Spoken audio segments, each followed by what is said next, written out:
going into the late part of the 80s, but that what I called and what it should be called is the second African Renaissance. Okay. And the reason that is because it was led by a group of thinkers that decided that they would reinterpret the history, and that we would decide that we would tell it from our own point of view, and that we had qualified individuals that were in positions, of authority, far as education and far as dissemination of information, that we was going to take it upon ourselves to take the bull by the horns, as they would say, and start telling our story our way. In other words, we decided to hijack the narrative.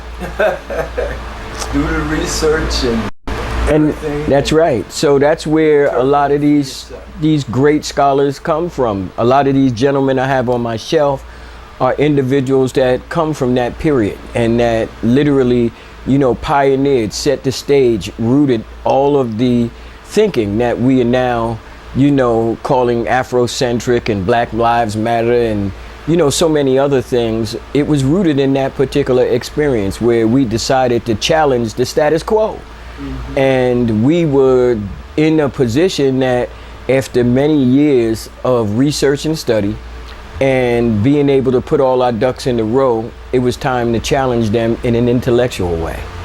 And boy, did we come after them, So that is the crucible that I came out of.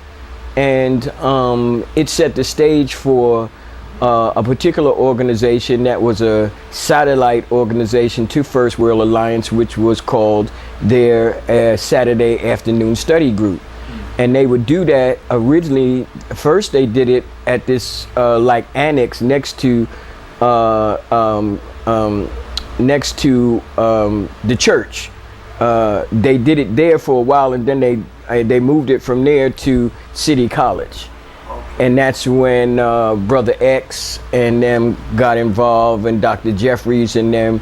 And because Dr. Ben, as you know, most of the time was always traveling. Correct. And so in order to keep the classes going, he left Dr. Jeffries in charge, and Dr. J just took it right straight, to his professional, environment, and we just went from there.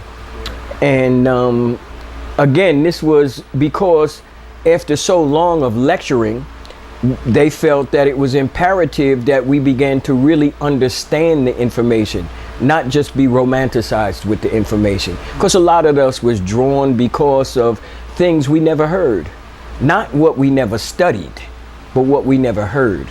So these things were new to us, and they really sparked this kind of interest in a lot of individuals to want to find out more. And you can't do that in a lecture. You can't do it in a Q&A period. It really takes time to really understand the concepts, to understand the way of thinking, the methodologies of research and study, and those settings are not appropriate for that type of material. So those of us that were really enthusiastic about, that particular, sector, decided that we wanted to set something up. The only problem was most of us were living in Jersey, in Newark, New Jersey specifically, and most of everything that was going on in regard to the institutionalizing of the cultural African Renaissance thinking was happening in New York. So we decided that we was going to set up a group here. And what we did was we commandeered the services of none other than the right-hand man, the Ace Boom Coon confidant of Dr. Yosef Ben Yekinen, and that was Professor George Simmons. And George Simmons came over, and he literally, was our point man for research and study. And that literally, it was almost like a rainbow, that came into your life and really changed the whole way you seen the sky. I can almost vividly remember the first class when he came in and asked everybody, did they know how to read?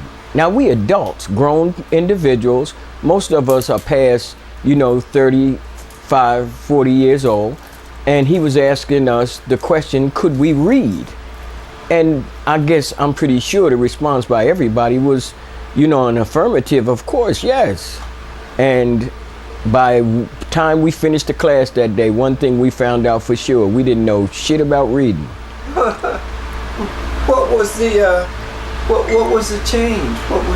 The change was being able to understand what you are reading and understand the narrative and not trying to regurgitate words. In other words, one of the major problems that individuals have with retention is because they're not really understanding or really retaining the storyline. They're understanding the words that they're reading on the page. That means that you can recognize the and at and window and house and car. Yeah, those are words. But if you put them all together, they create an idea. Yeah. Do you understand the idea, where it is going, what the intent of the author is, what the intent of the book is, whether the book is a good book or a bad book? Does it approach the particular, level of something that you would be enthusiastic about investigating? Because I know I could pick up a book. Professor Simmons showed us how to, examine a book, where I can pick up a book, I can examine that book in 5 minutes and tell you whether it's good or bad. Just on that observation. And a lot of that is broken down into, again, a methodology of research and study. Professor Simmons used to say is, if you can't tell me the author of that book, you can't tell me the title of that book, you can't tell me when that book was published, you can't tell me the publisher of that book, then reciting anything from it is almost insignificant. Because in order for me to really validate what you're saying to me, I have to have resources. That's what this is. These are resources and references that I can go to. Now, mind you, that don't make those references foolproof. They are not absolute. That means that just because you have them don't mean that everything you say are true. But at least it gives you credible evidence to be able to support your case in regard to the material that you are presenting and the audience that you're trying to convince that the material is legitimate, that it has validity.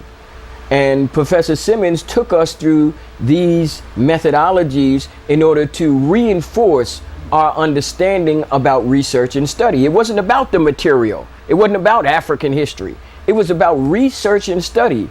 And if you got that right in regard to, the accuracy of the material, the ethics of the material, the morality of the material, then you was on the road of what African tradition really was about. You was maintaining within the guidelines because you had morals and ethics. You had accuracy on your side. You was presenting your particular material with a degree of enthusiasm. And what that means is that it makes the story more convincing. Right. And the object of when you are conveying information and ideas, you are a storyteller. That's what all historians are. That's what investigators are. That's what detectives are. That's what police officers are. That's what teachers are. They are all storytellers. Mm-hmm. And you have to have, storytelling is not a profession, it's an art. Okay. That means you have to develop a certain knack of communication with the audience that you're trying to reach in order to convey that idea. And there are certain individuals who are good at certain mediums and not so good at other ones. And some of them are good all over the place. There are individuals who are good at speaking but not real good at writing. There's some individuals who are powerful at writing, but if they stand up in front of an audience, you're gonna have a problem. Yeah. And then there's certain individuals who have great information, but they are not the ones that are good at presenting it. That means the ideas are great. Like a gentleman that I would say has that is Neely Fuller. Great mind, great personality, but he's not the guy that you would like to sit down and listen to for 2 or 3 hours. I love it. Huh? I love to listen to it. You know, well, the reason to me, he becomes so attractive is because he has a very mild-mannered speech pattern.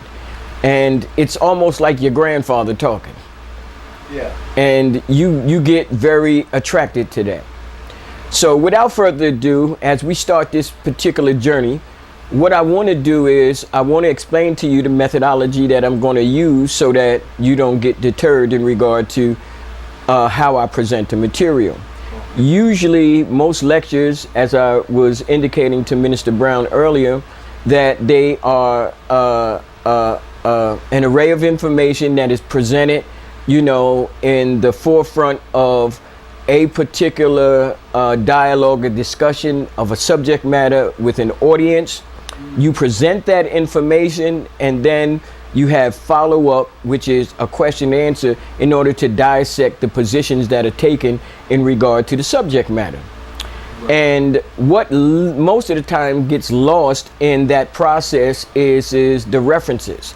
That means, where did the material come from? Is that material accurate?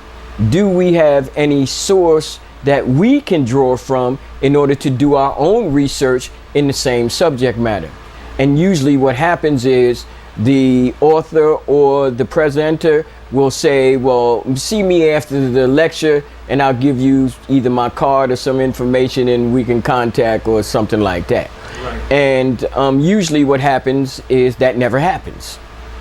So what I, always decided to do, and this is based on following up the tradition of Professor Simmons and Hubert Harrison and Dr. Leonard Jeffries and all of these individuals, that they were individuals who were not just educators. That means that they were professional individuals who worked inside an institution, but again, they were storytellers, and not a storyteller in just an average way.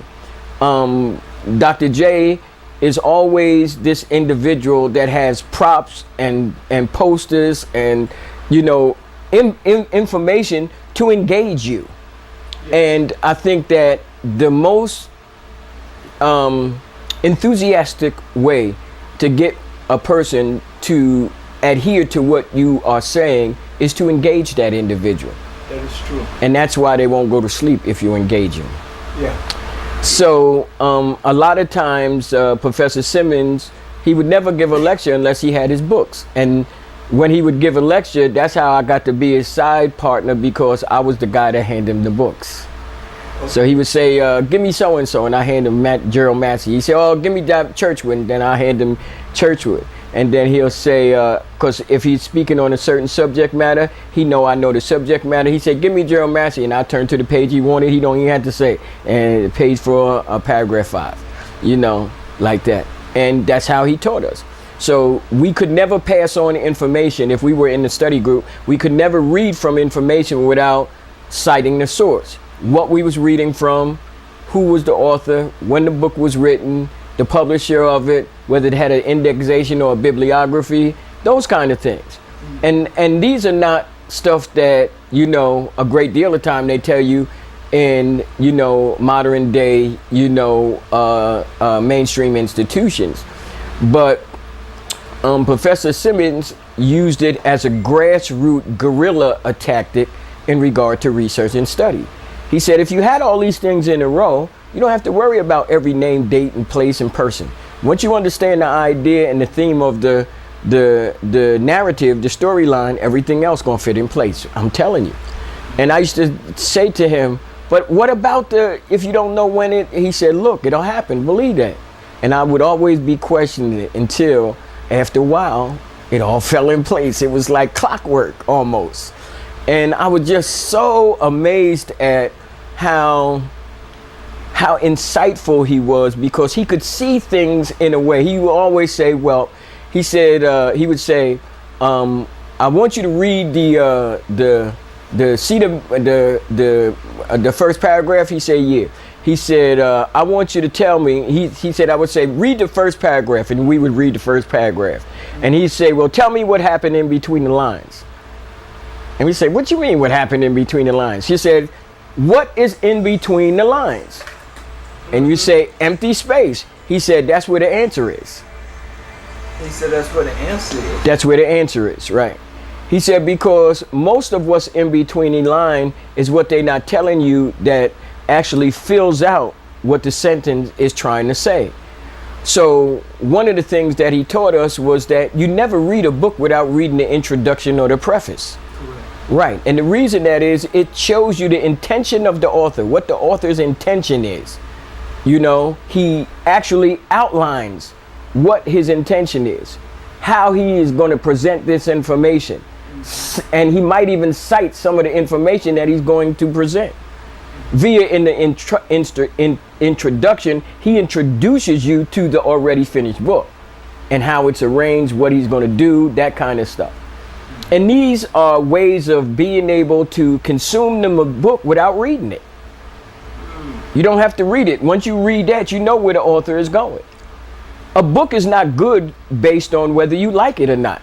That's not a good book. And that's how we think a good book is. Professor Simmons said, just because you don't like it, don't make it not good. Somebody who wrote it, who likes his point of view, thinks it's a great book.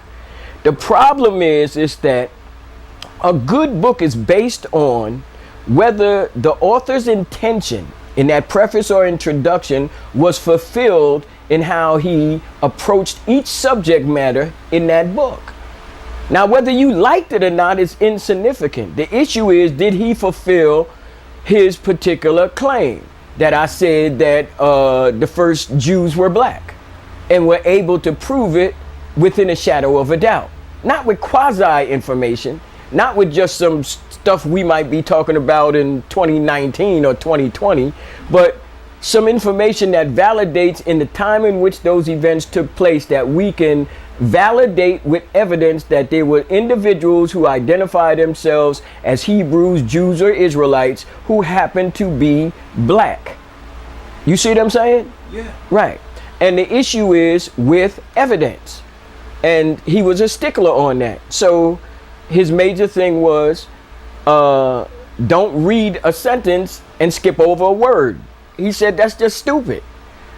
He said, if you don't understand a word, stop and go get the dictionary and look the word up and find out what it means and whether it's applying to the sentence in which you're reading. He said that's why it's so important to read etymology as well as a dictionary. Because etymology tells you the root of the word in a certain language, the oldest usage of that word in a particular language. Not the oldest usage of the word, but the oldest usage of the word in a specific language. And then the dictionary defines the evolution of the word. That means it tells you how that word's definition have changed over a period of time. Right. Right. And to be able to understand what that really meant and never read the dictionary was kind of like, you know, stupid. So Professor Simmons would say, well, you know, how you gonna read a book and don't have a dictionary? How you gonna read a book and don't have a map? How you gonna read a book and don't have something to be able to explain material that might be new to you that you don't know nothing about? Trust, let me say this. This, for us as a people, what you are laying out is a revolution that we must take up with both hands and both feet. Because the only way we're going to get out of the situation that we are in is to use our mind. That's correct. Is to educate ourselves and one another. That's correct. Do this kind of research, because this is power. That's it. Words of power. That's it. And understand how all of this comes about within the human context of language. That's right. Which means so much. That's in right. terms of bringing things into existence. Yes, sir. 100%. So right now, our greatest challenge, and we did this coming out of slavery. Mm-hmm. Black folk taught each one, reach one, each one teach taught one. Teach That's one. right. We got to go back to that now, because we have to educate ourselves in a way that we have never done it before, and we change our lives. That's right. Because we begin to understand the spiritual depths of our relationship with the universe and ourselves. It's with nature itself, right? That's what makes us powerful because we're one with the Creator. We're one with what they call God. I mean, every aspect of your body That's correct. is with creation, is one with creation. You have a symbiotic relationship with everything in nature. Without a doubt. So, I mean, I support you 100%. But because I'm agreeing so what? with everything you're saying. Thank you, sir. So what Professor Simmons decided to do was to use that as the yardstick to measure our level of how we would consume the information, because it wasn't just about knowing the information, it was how you consume it, how you digested it, how you critiqued it. All of this meant something, and he took us through that by reading sentence by sentence, word by word. I mean, I remember when we first started on Stolen Legacy, we never finished the book at no time. But we went through so many different concepts and so many different perspectives, so many different philosophies. We went to how George G.M. James looked at it versus how the Egyptians looked at it. We looked at it based on how the Greeks seen it versus how the Phoenicians looked at it. We looked at it based on how we would be seeing the material from, 1985 or 1990 versus how George G.M. James was seeing it in the 1950s when he wrote the book. And these are the things that we just didn't do. We were given information, and they expected that we would read that information and become empowered, and we would move forward. I remember when Civilization and Barbarism came out, and most people had no clue of what it was because they never read, African Origins of Civilization. They never read any anthropology. They never read any material pertaining to human evolution. So yet you given a very scientific treatise, a powerful scientific treatise, which is the culmination of Cheikh Anta Diop's work and research over maybe 40 years. And that magnum opus that he created, Civilization and Barbarism, was literally a piece of all of his experiences and books and the material that he had wrote. His political experiences, his cultural experiences, institutional experiences, his racial and social experiences, his religious experiences, all of these things had a role to play in that book. So if you really had no background to it, you pick the book up and figure you could just read through this, and the first thing people do is pick it up and put it down. And I never forget, Dr. J was so enthusiastic about it because, one, it took so long to be translated, and second, that a lot of people beyond himself didn't understand it. You had to have some real aptitude of science, some real aptitude of anthropology, some real aptitude of even just cultural history to understand the material in context. And I think that this what caused, how can I say, a unique occurrence that happened in the black community. And that was, there's a lot of individuals in our community who are very good people. And they consume material, but they don't understand it. And it happened a lot of times for a long time. How I noticed, I worked in bookstores at least 40 years. And one of the things that would always, surprise me, especially after Professor Simmons and listening to Dr. Clark would say, how you gonna understand African history? You ain't read no European history. What's wrong with you? Right. He said, you can't read African history in a vacuum and think that, you gonna understand the world without European history. It don't make sense, So I would never forget that statement Dr. Clark had made to me. And people would come into the bookstore and they would see a book, or I would suggest a book, and they would say, well, who is the author? Is he black or white? So I said, what that got to do with the book? He said, well, white people lie.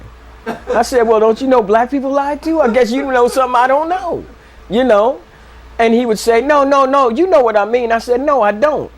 I said, if you came in here and you asked me about the book, and then you said whether the book is accurate or not, whether the material is valid or not, does the author have strength in his position? Shit, I'll give you the benefit of the doubt. But you asking me based on its color whether the material has benefit for you. That is stupid. I said, because let me ask you a question. I said, you ever ate spaghetti? He said, yeah, of course. I said, you Italian? He said, no. I said, you Chinese? He said, no. I said, so what the hell?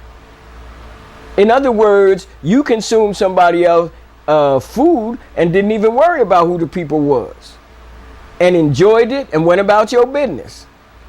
But now all of a sudden it's an issue. See, this is why we have to be the custodians and caretakers of our own, history and religion and our way of life. So in our mission statement that we put together for our organization,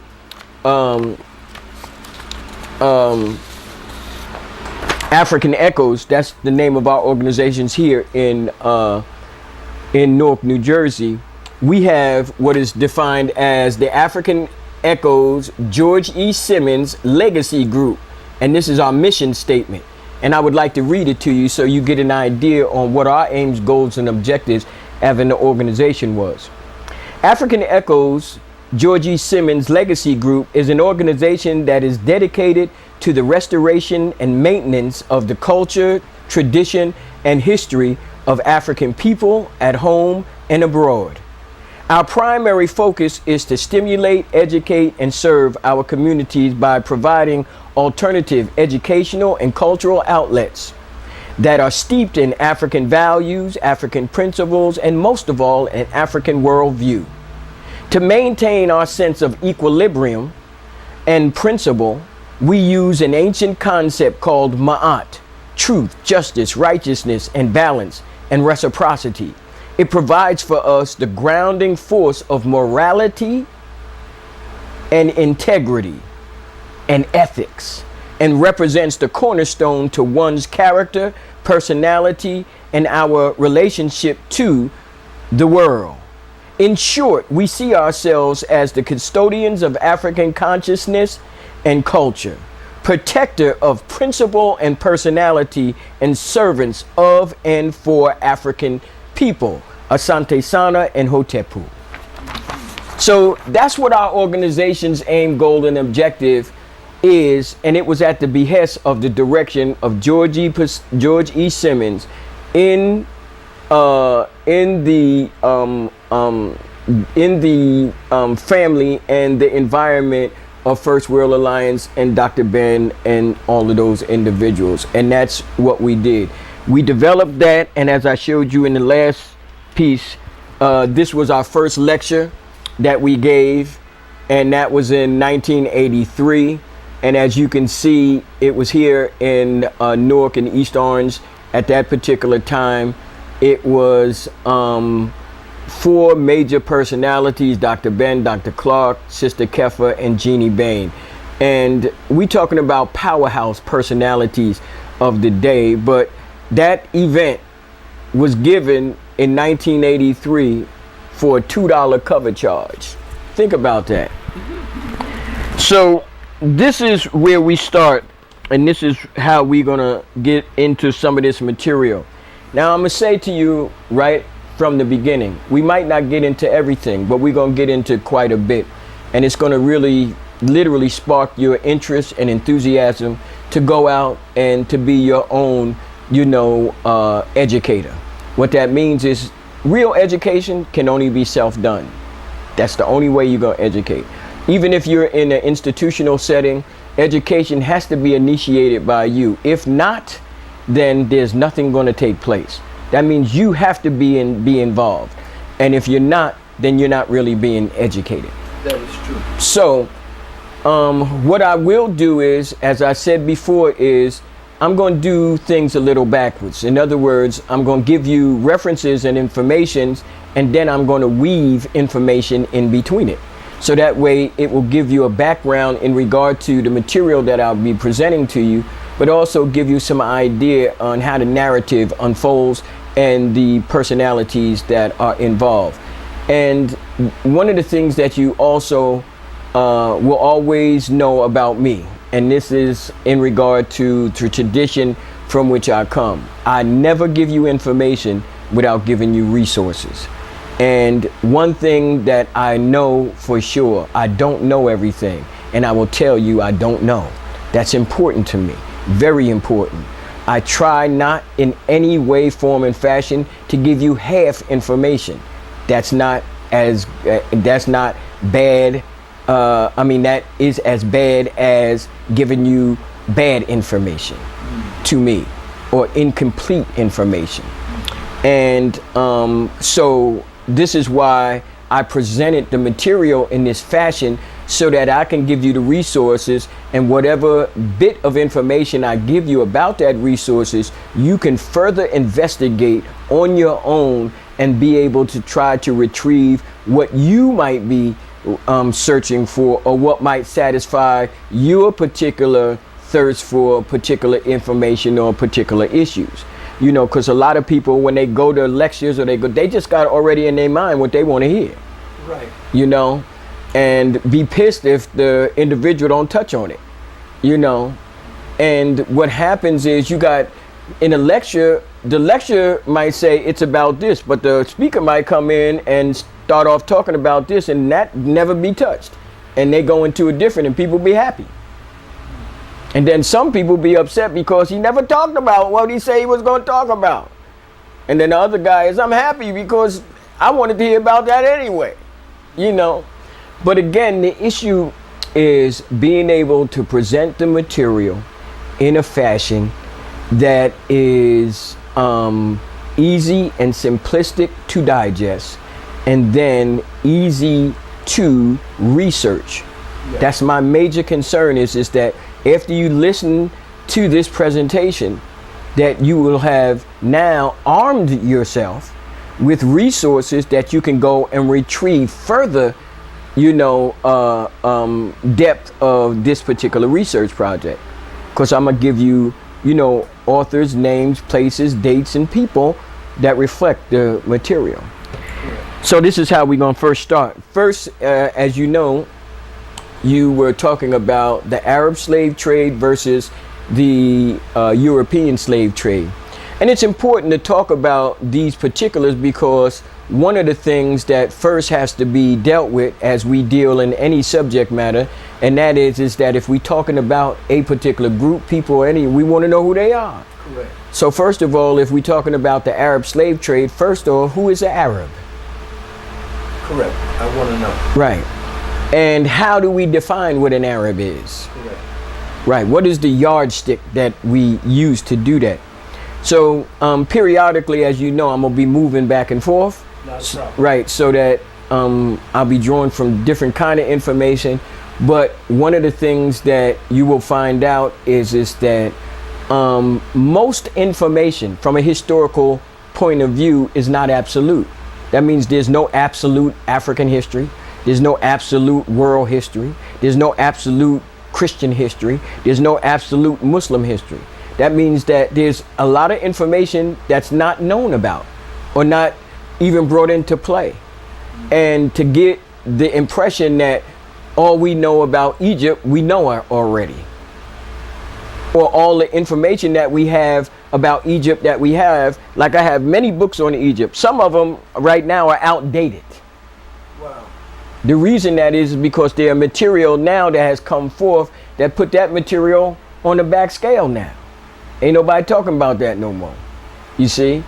And if you're not brought up into the current date level of the studies of these disciplines, you might be out on the limb thinking about one thing when, you know, the new jokers is on a whole nother level. That's right. You see what I'm saying? It's like cars, you know. Ain't nobody going around, you know, talking about, you know, combustion engines no more. You know, shit, Amazon got a whole fleet of electric trucks. Come on. It's a new ball game now. Yeah. And either you got to change with the times or you're going to be left behind. That's just the reality. So this is what we do. We try to arm you with the mechanics, the methodology of research and study, and then release you into this this cornucopia of information throughout, you know, your personal experience. And you are supposed to be the individual who selects whatever you decide to select and be able to consume it with efficiency and understanding, but most of all, be able to articulate it, to be able to present it, to be able to disseminate it, to circulate it. And that becomes an asset in regard to our contribution as far as the African experience is concerned. So that's what we try to do. So as we go on this afternoon, these are the things that we're going to be touching upon. So first, what is an Arab? The foremost individual in the study of Arab history, at least in the Western Hemisphere, that means here in the West or in the United States, was a gentleman by the name of Bernard Lewis. Bernard Lewis. This is his particular format. As you can see, it says Islam and the Arab world. Bernard Lewis. He is one of the foremost authorities in the area of the study of Arabism and Arab history. Now think of that. Think of his name, Bernard Lewis. How did Bernard Lewis got to be an authority on some individual whose name is El Hassan Nafti El Mani so-and-so? And again, that is because these individuals become the institutional powerhouses because they write on the subject in the West before anybody else writes on the subject, or they write extensively on a particular subject. Let me explain something to you about words. The word scholar is not based on whether you went to school or not. If you look up the word, it's based on how much you know about a subject matter. So anybody can be a scholar. The only problem is some people made it only exclusive for certain people that come from particular institutions. But as we go on, you'll see the difference. So that's one Bernard Lewis book, and you'll see that the subject matter for me was always important. This is The Arabs in History, Bernard Lewis. The Arabs, A Short History, Philip Hittite.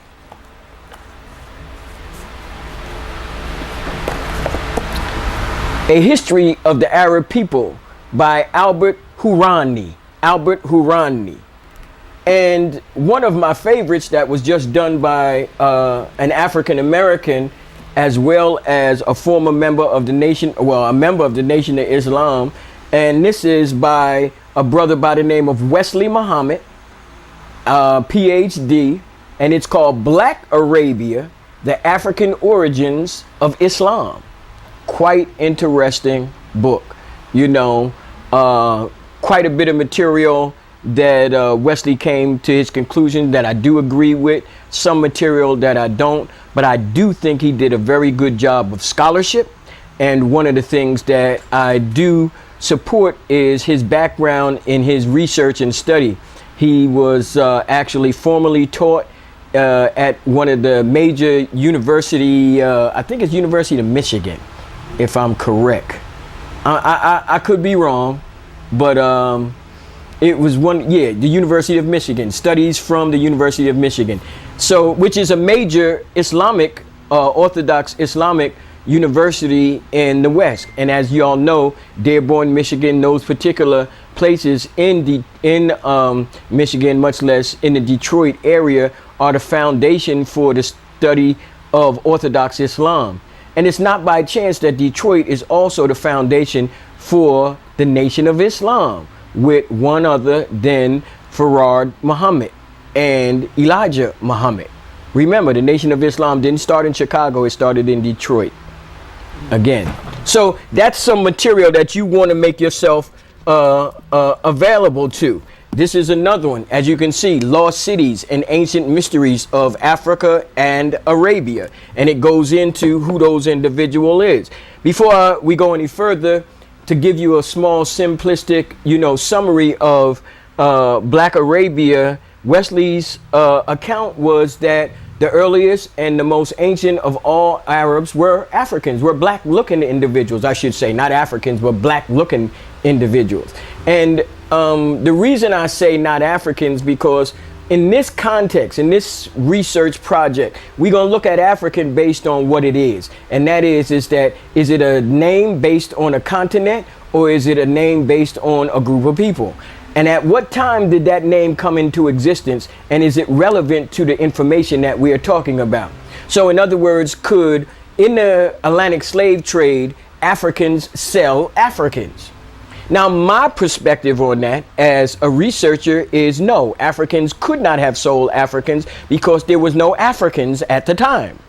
And what do you mean, Trust, when you say there was no Africans? What I'm saying is that at the time, Africans had no continental understanding geographically of the continent in order to incorporate it as a unified, a landmass. So most Africans looked at themselves based on the region or location where they find themselves and the group of people from which they come. So in other words, they looked at themselves as Yoruba and Hausa and Igbos. They look at themselves as Ashanti and Iwe and Ga. They look at themselves as Soninke and Tukula and Mende and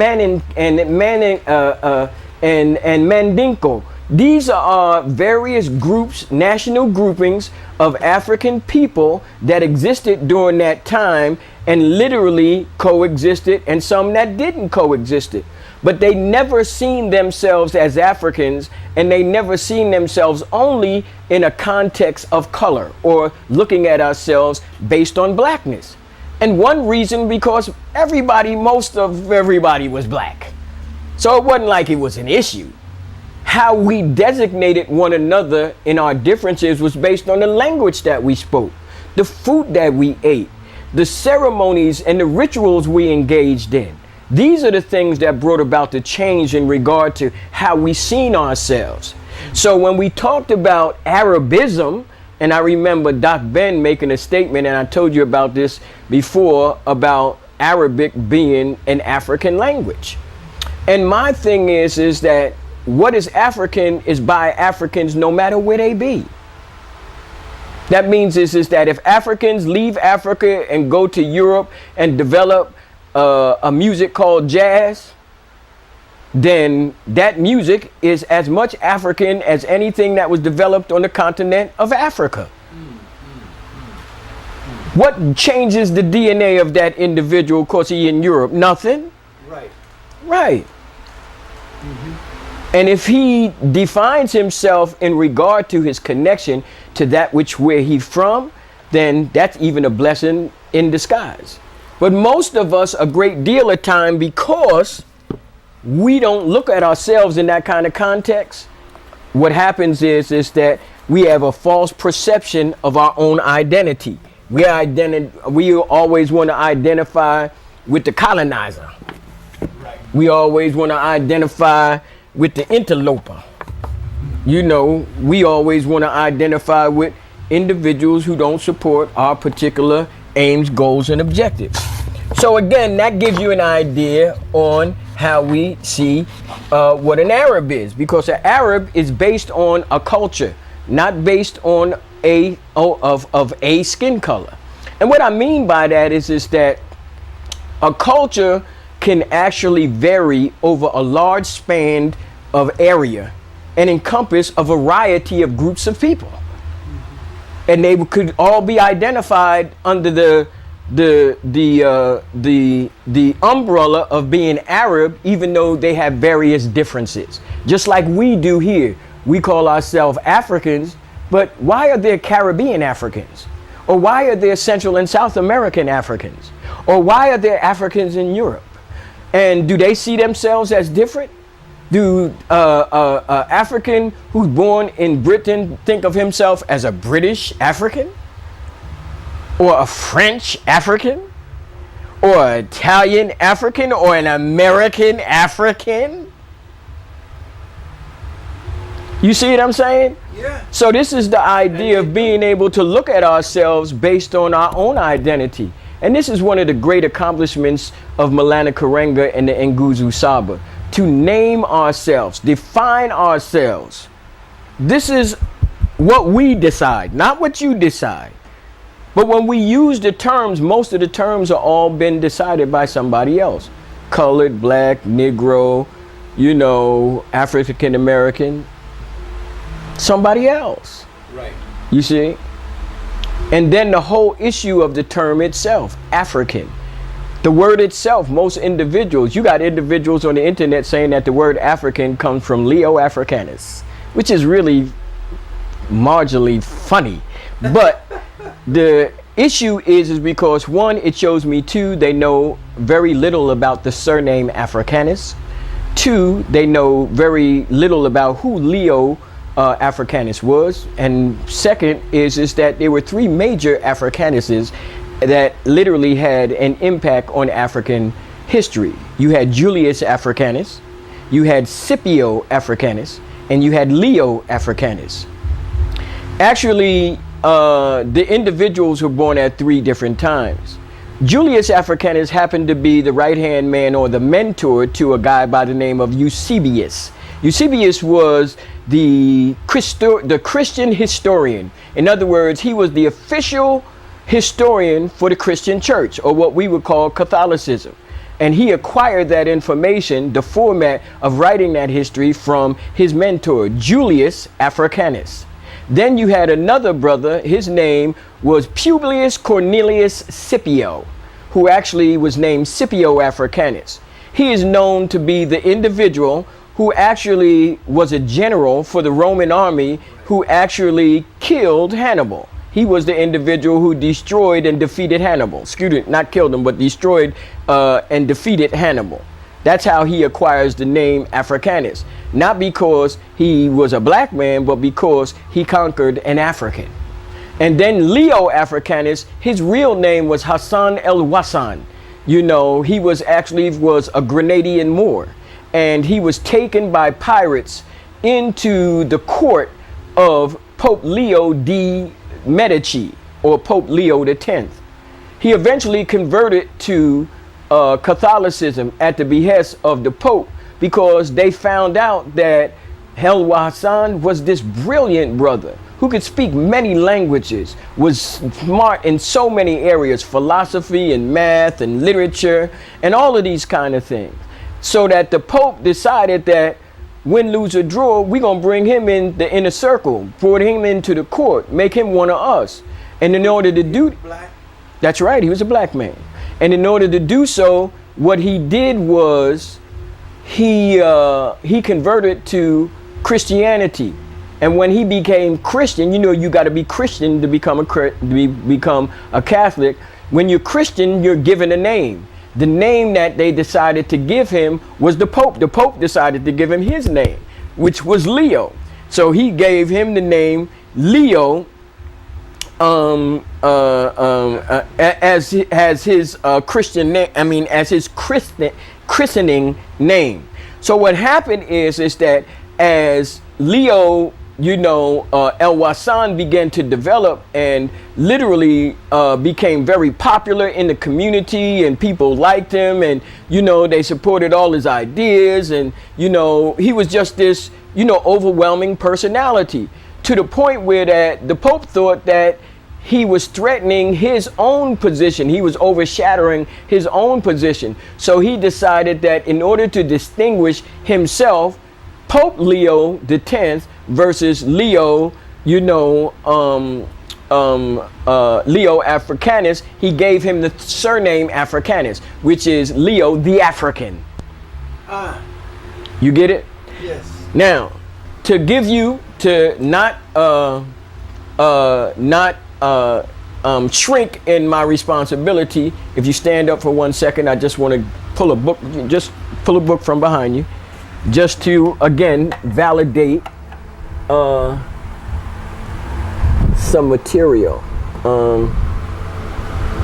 Hold on 1 second. Where the heck is it? Oh, I see it. Okay. All right. Sorry, damn, Mr. Brown. Okay, this is the name of the book. It's called Leo Africanus, Amin Malouf.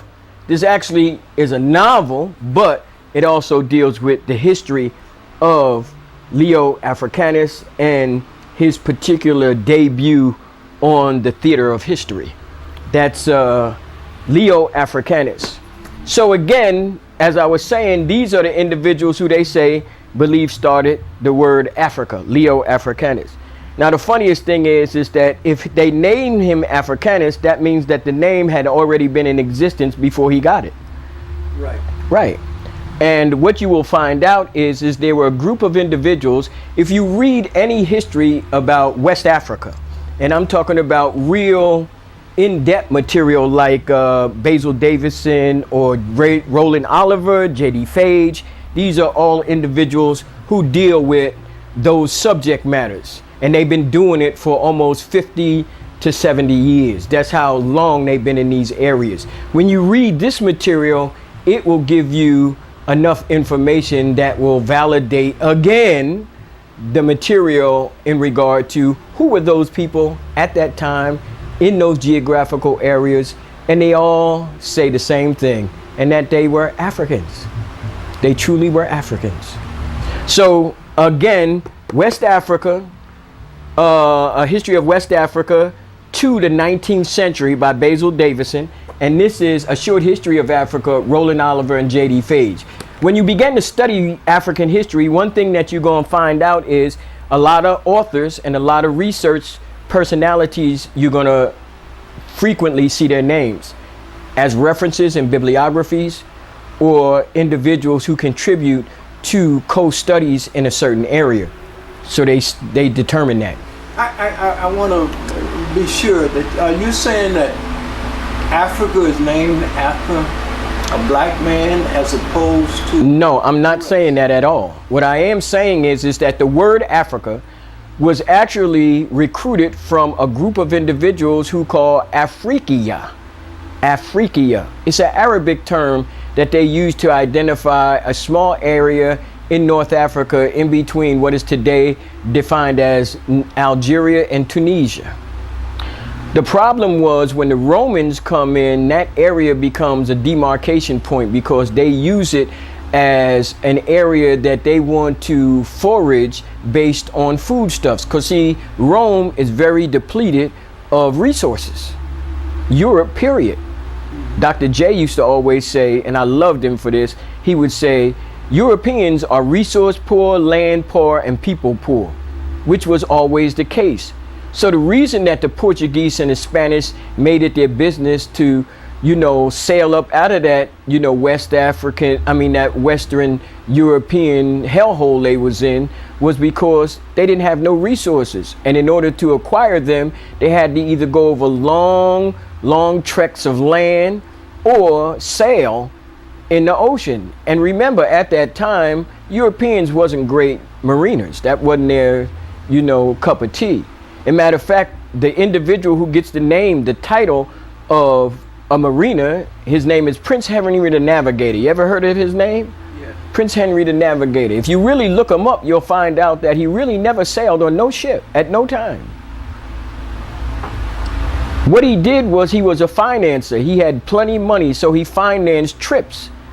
And quite a few of them was involved in that thing we call slavery. But what he is accredited for was he set it up schools, marina schools, and individuals learned how to sail. And a lot of the teachers, a lot of the instructors were either Arabs or Africans or Chinese. Because they already had knew and understood the workings of the celestial bodies, where that Europeans wasn't that keen in those areas at that particular time.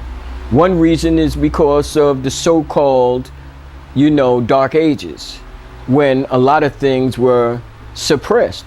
And you got to remember, the European population, 90% was illiterate, couldn't read or write. So to have access made it a problem. So again, this is where we get the term Arab from and how it is being defined and so forth and so on. So we got Arab and then Africa. So this is why I say Africans never sold Africans. Yoruba might have sold some Igbos, and some Igbos might have sold some Hausa, or some Tukula might have sold some Puls, or some Puls might have sold some Wolofs, but they didn't sell Africans. In other words, 99% of no African king sold individuals of his own population. That means he would sell a prisoner of war. And then second, one of the major issues is when we talk about Arab, that's the Arab side, then we got to talk about the what? Slave side. What is the word slave? And where did it come from? What is its meaning? And does it inculcate all individuals who are under the guise of subjugation? Go ahead. I'm not clear on the Arab. Who is the Arab? Where does it come from? The Arab, again, the term, as I told you before, is a cultural term. It's not an issue that's based on skin color. Was there individuals who were of a particular skin color that lived in certain areas in which those cultures began to develop? Of course. So when we look at, let's take Muhammad ibn Abdullah, the individual who is said as the caretaker and the founder of Islam. He happens to be, they say he's from Saudi Arabia, but his true family not is from Saudi Arabia, they are from Yemen. You know where Yemen is? Yemen is what we say is a spit across from Ethiopia. As a matter of fact, there's a gentleman who wrote a very important book. It's called Anacalyptus, Godfrey Higgins. And in that book, Godfrey Higgins talks about what he calls Eastern Ethiopia and Western Ethiopia. And Western Ethiopia was the Ethiopia proper, on the side of the continent in Ethiopia. Eastern Ethiopia was where we call Saba, S-A-B-A, which is in the area of Yemen. It was a major city that was there. Most individuals, as Doc Ben said, that she was actually Queen of Aksum, Princess of Saba. In other words, Queen of Aksum, Princess of Saba. And remember, those individuals of Muhammad's family line was in Nen. And most of the people in those areas, whether you refer to Doc Ben, refer to anthropologists, or refer to Wesley Muhammad, you will find out that most of the individuals in those geographical regions are very dark-skinned individuals. Why? Why? Because they're straight on the Atlantic, straight on the equator. In other words, that's where the equator is. And because the equator is so significant in those people, it ain't by chance that the people that live in those areas are all people of what we would call ultra dark. So if you look at individuals who are either Yorubas who live in Nigeria, Sudan, Somali, the southern Ethiopians, not northerns are called Eritreans, but the southern Ethiopians, all of them, those are dark individuals like Doc Ben. Doc Ben is southern. Yes, that's right. where his father's from. Right, Gundar. And those areas represent these particular indigenous people that are across the equator. So as I was indicating to you before, that when we see the country of Sudan and we talk about ancient Ghana and they talk about the Western Sudan, that's two different places. Like remember, ancient Ghana and modern Ghana are two different places. The Western, where the Sudan is today, and ancient Sudan is two different places. The ancient Sudan went all the way from the Red Sea, you know where Somalia and Ethiopia, yes, and under Egypt is the Sudan. Well, that wasn't the Sudan. The Sudan actually started at the Red Sea and went all the way across the Sahara, all the way to the Atlantic Ocean. That was the Sudan. That's why they used the term Bilal as Sudan. The reason they use that term is because it's called the belt of the blacks. See, we use the term land, but actually it's the belt, because that whole region of Western Sudan from Eastern Sudan is a belt that goes straight across the continent. And it encompasses all of those individuals. So that's why they use those particular terms. So without further explanation, the word Arab is synonymous with African people, but not only African people. This is what I want you to say. A lot of individuals would say only African people, I wouldn't say that. The only reason I wouldn't say that, because humans at that time were already too mixed for it to only be of one particular hue. If it was farther back in time, maybe a million or 2 years, I would give them the benefit of the doubt. But we're talking about civilization, a couple of, 1,000 years. You see? So that just could not have played itself out. But again, this is Truss's explanation in regard to these issues. And like I said, the best thing to do, if you don't support my particular perspective, go into these particular texts and do further research. And I'm pretty sure you can come out something that would be more satisfying to your thinking. But again, that's the Arab and then the Slav, which is the word slave. And as you know, most people, when you look up the etymology of it, it's a Eastern European term, the word Slav. And literally what it meant that Europeans were enslaving their own before they were slaving us. And the term was uniquely European in regard to that. Now, that's not to say that the word slave or that enslavement or subjugation wasn't in existence and wasn't already taking place in other places before we was using a word called slave. That's just what I'm saying. The word slave, in the context of subjugation, goes all the way back to the beginning of time. And see, we have to take into consideration, like I said, how we are defining the word slave. Are we looking at it truly in the context of how Western world looked at it as chattel? Because remember, the word chattel is not for the word slave. What does the word chattel, what is it for? Cattle. No, it's not. Don't got nothing to do with cattle.